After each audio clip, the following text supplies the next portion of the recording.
राधे कृष्णा प्यारे भक्तों, आज मैं आपको कोई लंबा चौड़ा प्रवचन देने नहीं आई। ना मैं आपको भागवत गीता सुनाऊंगी, ना क्या मैं सही कर रहा हूँ। जो चाहा वो क्यों नहीं मिला, लोग क्यों बदल जाते हैं, कभी कभी अपना ही दिल क्यों टूट जाता है, सबके साथ होते हुए भी आप अकेले रह जाते हैं। मैंने भी ये सब झेला है, टूटना, संभलना, फिर खुद से सवाल करना। पर एक दिन जब मैं चुप बैठी थी अकेली, मेरे हाथ में भागवत गीता थी, पर मैंने इसे पढ़ा नहीं, बस महसूस किया। और यकीन मानिए, ऐसा लगा जैसे श्री कृष्ण खुद मेरे सामने बैठे हो और मुझे समझा रहे हो।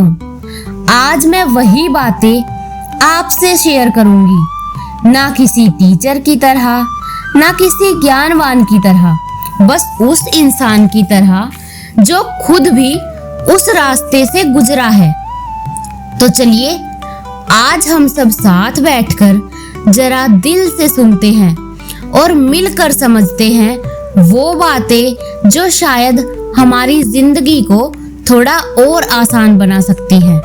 और अगर आपको मेरी ये छोटी सी कोशिश पसंद आए तो मुझे फॉलो करें, वीडियो को लाइक करें और किसी अपने के साथ शेयर करें जो हमारी ही तरह जिंदगी से लड़ रहा हो। कभी कभी जिंदगी हमें ऐसे मोड़ पर लाकर खड़ा कर देती है जहां हमें समझ नहीं आता क्या सही है और क्या गलत। हम उलझ जाते हैं अपने फैसलों में, रिश्तों में, सपनों में, और ऐसे में न जाने कितनी बार हम किसी अपने को ढूंढते हैं जो हमें बस ये कह दे कि सब ठीक हो जाएगा। बस कोई ऐसा जो समझा दे कि क्या करना है। और यही तो हुआ था अर्जुन के साथ भी। कुरुक्षेत्र की लड़ाई शुरू होने से पहले अर्जुन बिल्कुल वैसे ही टूट गया था जैसे कभी कभी हम टूट जाते हैं। सोचो, एक योद्धा जिसे बचपन से लेकर जवानी तक बस यही सिखाया गया हो कि लड़ना है, जो दुनिया का सबसे बड़ा धनुर्धर था, वो भी उस दिन अपने ही लोगों के सामने खड़ा होकर कांप गया। उसका धनुष हाथों से गिर गया। उसके सवाल भी वही थे जो आज हम सबके हैं। क्या मैं सही कर रहा हूँ? अगर जैसे कोई नौकरी छोड़नी हो, किसी रिश्ते से बाहर निकलना हो या कोई नया रास्ता चुनना हो, तो डर लगता है लोग क्या कहेंगे। अगर गलत हुआ तो घर वाले नहीं मानेंगे। इसका मतलब क्या है? ये कोई किताबी लाइन नहीं है। इसका मतलब है कि अगर तुम्हें लगता है कि तुम सही कर रहे हो तो उस पर भरोसा करो। जैसे अगर आप किसी ऐसे रिश्ते में हैं जहां इज्जत नहीं है, प्यार नहीं है और आप उससे बाहर निकलना चाहते हैं, तो यह फैसला आसान नहीं होगा। लेकिन अगर आपको दिल से लगता है कि यही सही है तो डरिए मत, क्योंकि आप कर्म कर रहे हो। फल की चिंता मत करिए। लोग क्या कहेंगे, दुनिया क्या सोचेगी, ये सब फल की कैटेगरी में आते हैं। श्री कृष्ण सिर्फ ज्ञान नहीं देते, वो एक अच्छाई और अपनी कमजोरियों को स्वीकार कर ले तो दुनिया की कोई भी लड़ाई हमें डरा नहीं सकती। एक और जरूरी बात जो श्री कृष्ण ने कही वो ये थी कि कभी अपने कर्तव्यों से पीछे मत हटो। अब कर्तव्य का मतलब क्या है? सिर्फ लड़ाई करना नहीं।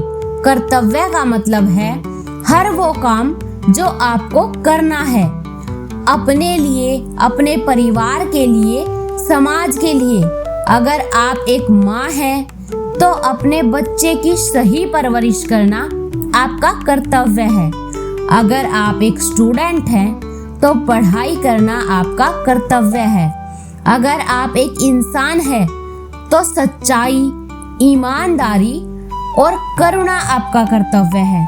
जैसे कई बार हम ऐसे जॉब में फंसे होते हैं जहां ना हम खुश रहते हैं ना आगे बढ़ पाते हैं, पर छोड़ते भी नहीं, क्योंकि हम सोचते हैं आगे क्या करेंगे, घर कैसे चलेगा, लोग क्या सोचेंगे।